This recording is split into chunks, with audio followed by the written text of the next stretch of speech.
Queridos irmãos e irmãs,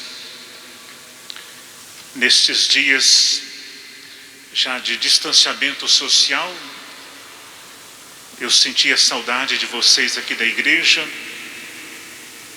pois estamos celebrando praticamente sozinhos, e hoje mais ainda a saudade é grande, porque no dia de hoje a igreja estaria, diria assim, lotada, cheia, todo mundo com alegria, celebrando o início da Semana Santa. Mas devido ao coronavírus e ao distanciamento social, precisamos ficar em casa. Mas mesmo de casa e mesmo nesta situação, podemos e devemos celebrar bem a Semana Santa. E hoje é o começo, é o início desta grande e desta santa semana. A liturgia de hoje, ela praticamente contempla, diria assim, duas partes, duas dimensões. A primeira que nós omitimos, que é a bênção e a procissão dos ramos, onde Jesus é aclamado como o Rei vitorioso, e ele entra glorioso, diria assim, em Jerusalém. E a segunda parte é justamente o que nós acabamos de ouvir, o Evangelho da Paixão de Jesus. Parece até contraditório numa mesma celebração essas duas dimensões, a entrada triunfante e o Evangelho da Paixão do Senhor.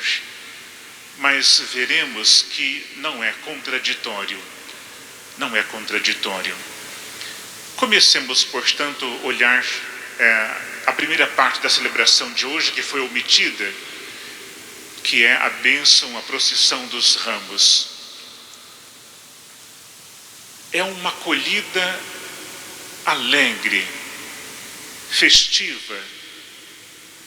As pessoas viram que Jesus estava chegando em Jerusalém, e aí prepararam toda uma acolhida, colocando os seus mantos, os ramos no chão. E Jesus, ele chega de um modo muito simples, muito humilde, montado numa jumenta. É uma entrada simples e ao mesmo tempo triunfante. E esse povo que grita: Hosana ao filho de Davi, bendito aquele que vem em nome do Senhor. É bonito isto, porque Jesus, ele não vem em seu próprio nome, cheio de arrogância, de prepotência, com o seu projeto. Ele vem em nome do Senhor. Ele vem em nome do Pai. Ele vem para cumprir o projeto do Pai. Isso é importante nós compreendermos, porque ao longo da semana, ele não vai pensar nele. Ele vai pensar na missão que ele está cumprindo, em nome de Deus, em nome do Pai, a nosso favor. As pessoas então gritam, clamam. A pergunta para nós é esta: este povo fazia isso de coração? Ou estavam também usando Jesus? Porque todos esperavam esse Messias, todos esperavam que viesse esse Messias em nome de Deus e assumisse o poder e governasse de um modo diferente.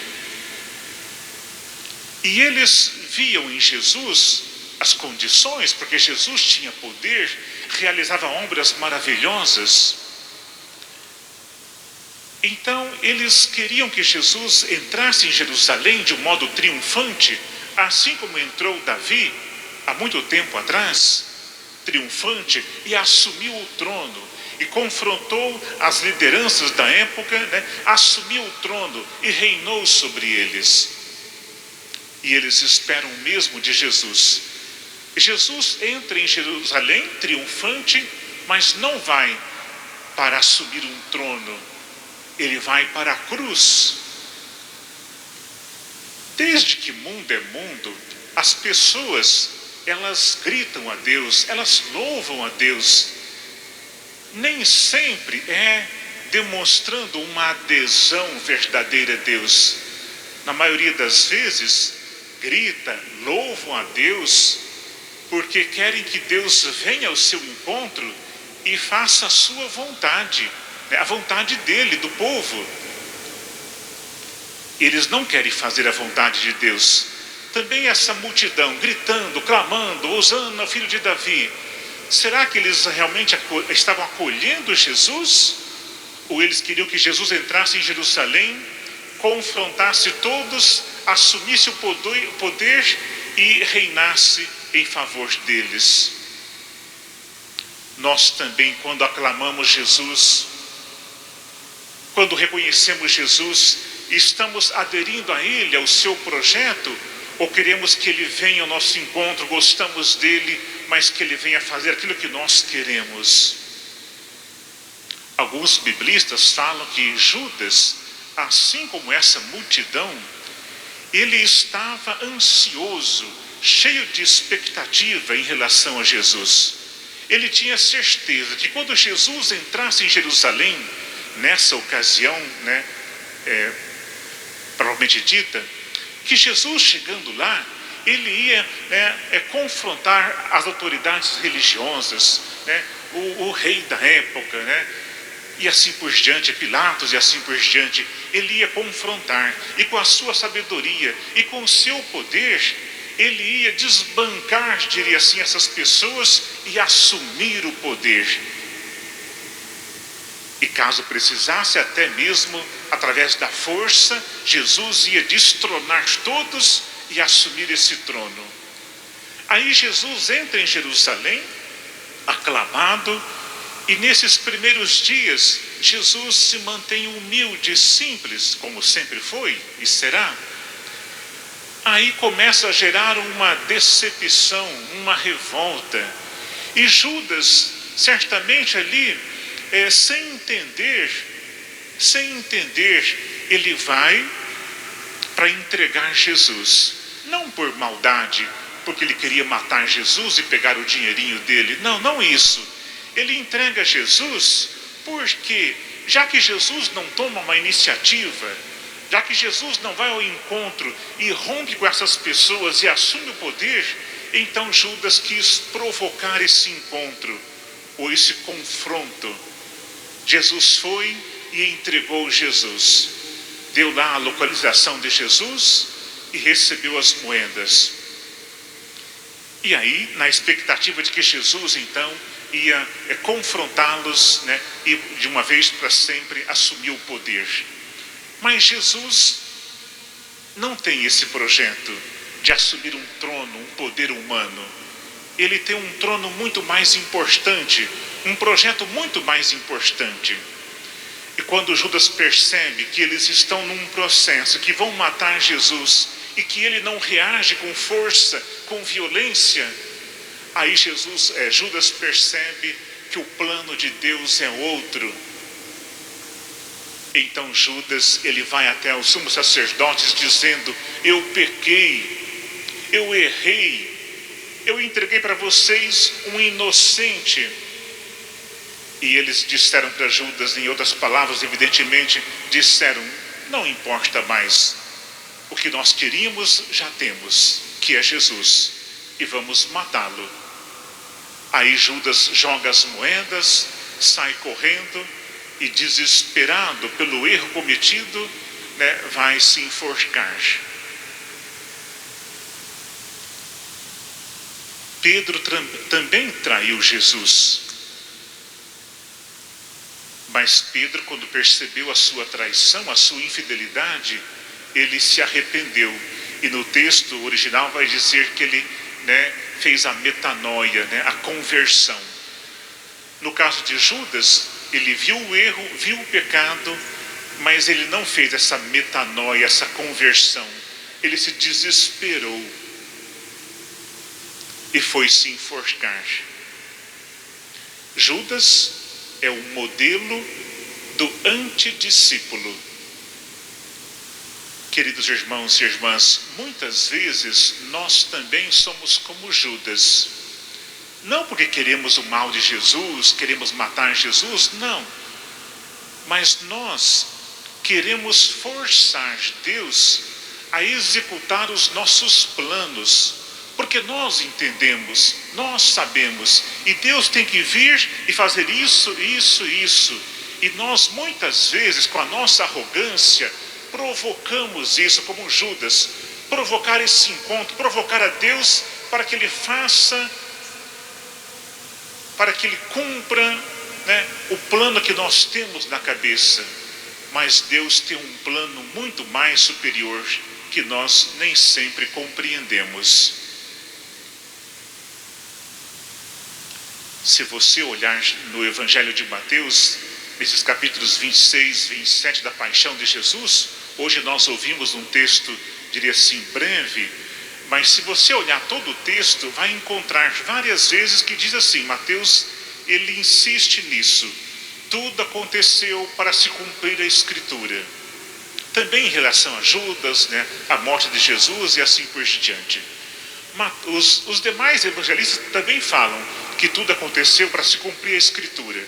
Mas Mateus, ele repete isso inúmeras vezes. Numa leitura rápida, podemos pensar assim, então tudo isso já estava no coração de Deus, para que seu filho sofresse, morresse. Então também eu sofro bastante, é porque Deus quer assim. Quando algumas pessoas morrem, chega um outro e diz assim, Deus quis assim. Mas não é.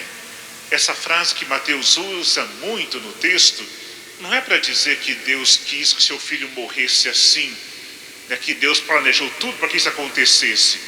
Não, Deus não criou o mal. Deus não criou o mal. Poucos domingos antes, na quaresma mesmo, nós ouvimos um texto que dizia assim, Deus não deu ordem para que o homem pecasse. Deus não quer o pecado, Deus não quer o mal. Deus não quer o meu mal, o meu sofrimento. Isso faz parte do mundo. O que aconteceu com Jesus é que diante do mal, diante do pecado do ser humano, Jesus, ele teve uma atitude muito digna, muito bela. E é o que somos convidados também a ter, uma atitude digna, bela. Diante do ser humano, pecador, infiel e até diria assim, maldoso, Jesus não reagiu com violência para mostrar o seu poder. Jesus acolheu toda a acusação, toda a humilhação, todo o sofrimento e enviou isso ao Pai, entregou nas mãos de Deus. E em Deus e com Deus, com o Pai, ele sofreu tudo isso por amor a nós. Porque o projeto é de Deus. Então Jesus colocou tudo isso nas mãos de Deus e em Deus ele continuou a sua missão. Continuou o seu projeto, que é o projeto do Pai. E por isso que ele é vitorioso. Nós também passamos por grandes dificuldades e agora nesses dias, diria assim, mais ainda. Quanta angústia, quanto medo, quanta preocupação, não só com o vírus, mas com a consequência de tudo isso. E além das nossas dificuldades, sofrimentos do dia a dia, da vida da família. Então, o recado para nós, diria assim, a mensagem para nós é esta. Que possamos, diante desse sofrimento todo que passamos, entregar tudo isso nas mãos de Deus. E nós, em Deus, com Deus também, possamos enfrentar isso cheios de fé, de esperança. Por isso hoje, nessa segunda parte da celebração, quando nós ouvimos o Evangelho da Paixão de Jesus, é um convite que nós vamos passar por essa semana, cheia de sofrimento, de angústias, de traições em relação a Jesus, da sua paixão, da sua morte. Mas não acaba aqui. Nós vamos celebrar a sua vitória, a sua ressurreição. A mesma coisa deve acontecer na minha vida, na sua vida. Temos dores, sofrimentos, mas se nós entregamos tudo isso nas mãos de Deus, em Deus, nós teremos uma atitude vitoriosa, gloriosa. Por isso, não deixe que esse momento destrua a sua alegria, os seus sonhos, a sua felicidade. Mas em Deus também sairemos vitoriosos.